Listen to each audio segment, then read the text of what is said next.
मैंने भी अपनी जर्नी स्टार्ट की थी। मैं काफ़ी टैलेंटेड बंदा था और हाई प्रोडक्ट प्रोड्यूस करता था। मैं यूनिवर्सिटी में था और मैं just give me 1 minute please.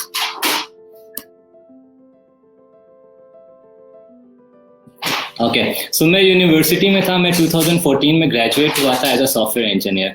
और मेरा अंदर था कि मैंने कुछ बहुत बड़ा करना है, दुनिया चेंज करनी है, कुछ करना है कि खुद से बढ़ के कुछ करना है। सही है।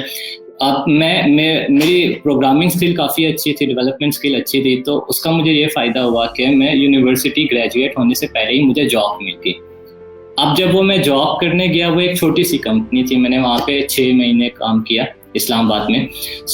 मैं अंदर से सेटिस्फाई नहीं था। मैं था कि यार यूनिवर्सिटी में तो मैंने कुछ बड़ा करना था, और यहाँ पे मैं मोबाइल एप्लीकेशंस बनाने लगा हूँ iOS प्लेटफॉर्म के लिए, जो मुझे पता भी नहीं है लोग यूज़ करेंगे या नहीं करेंगे। सेटिस्फेक्शन नहीं थी।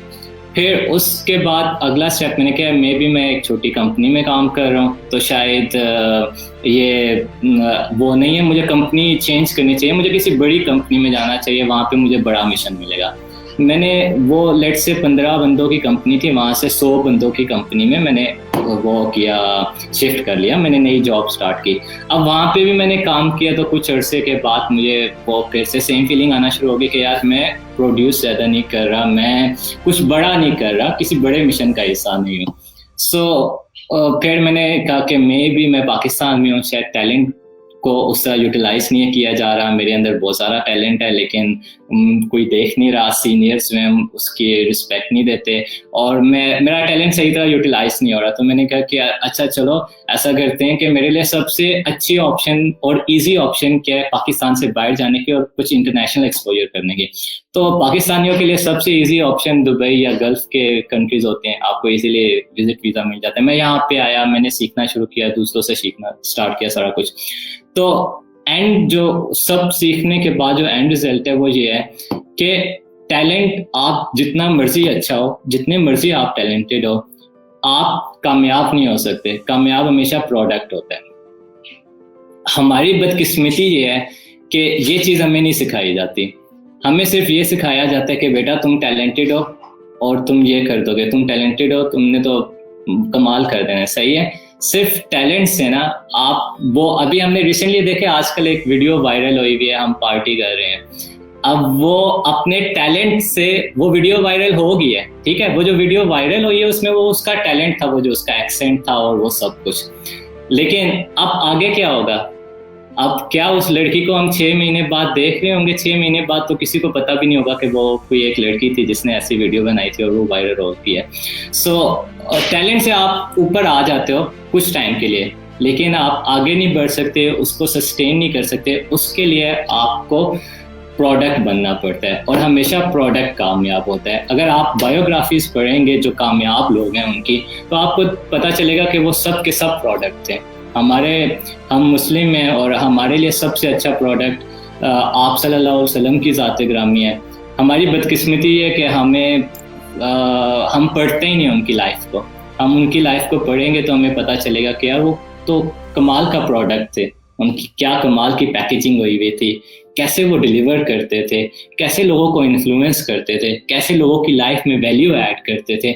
मतलब वो सब चीज़ें जो एक अच्छे प्रोडक्ट को चाहिए होती हैं, वो हमें वहाँ से मिलेगी। हम पढ़ते ही नहीं है, हम ही नहीं, और हम उसको जिस पे ले जाते हैं, लेकिन हम ये नहीं देखते कि अगर उन चीज़ों को हम अपनी लाइफ में अडॉप्ट करेंगे, हम भी अच्छा प्रोडक्ट बन सकते हैं, कामयाब हो सकते हैं। कामयाबी के लिए ज़रूरी है कि आप प्रोडक्ट बने, आप टैलेंट ना बने। इसकी मैं एक और एग्जांपल देता हूँ। आपने देखा होगा बहुत सारे सिंगर होते हैं, आते हैं, एक दो अच्छा गाना उनका आता है और वो छा जाता है मार्केट पे। और अभी एक इंडियन सिंगर 2020 में अगर कोई कामयाब हुआ है तो वो एक इंडियन सिंगर था जो जिसका वो गाना था काला लिबास, समथिंग लाइक दिस। सही है। अब वो काम छा गया, 2020 में वो छा गया। अब उसने 2-3 गाने बना दिए, वो छा गया। अब वो आगे अभी इस साल में उसके पिछले 3 महीने में किसी ने कुछ नहीं सुना, अगले 6 महीने में लोग उसे भूल जाएंगे। क्यों? क्योंकि वो टैलेंट से 1-2 गाने बना के आगे आ गया।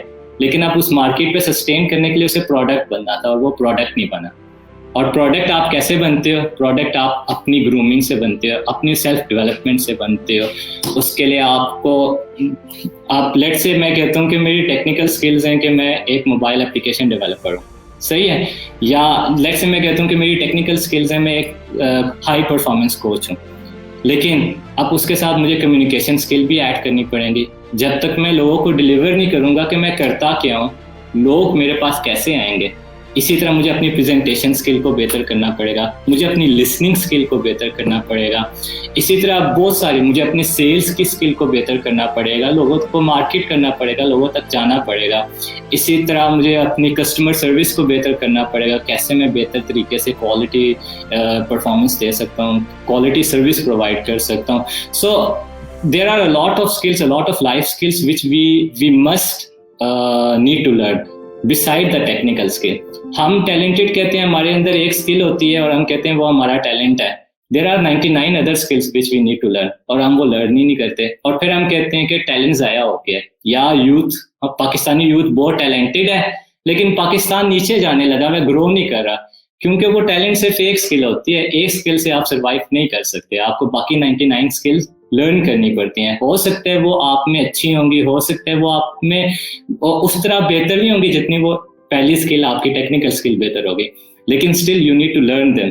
जब तक आप लर्न नहीं करेंगे, अपनी लाइफ में अडॉप्ट नहीं करेंगे, तब तक आप प्रोडक्ट नहीं बन सकते। और अगर आप प्रोडक्ट नहीं है, आप जितने भी टैलेंटेड हो जाएं, आप कुछ नहीं कर सकते। अगर आपने कोई इम्पैक्ट क्रिएट करना है तो उसके लिए आपको प्रोडक्ट बनना पड़ेगा।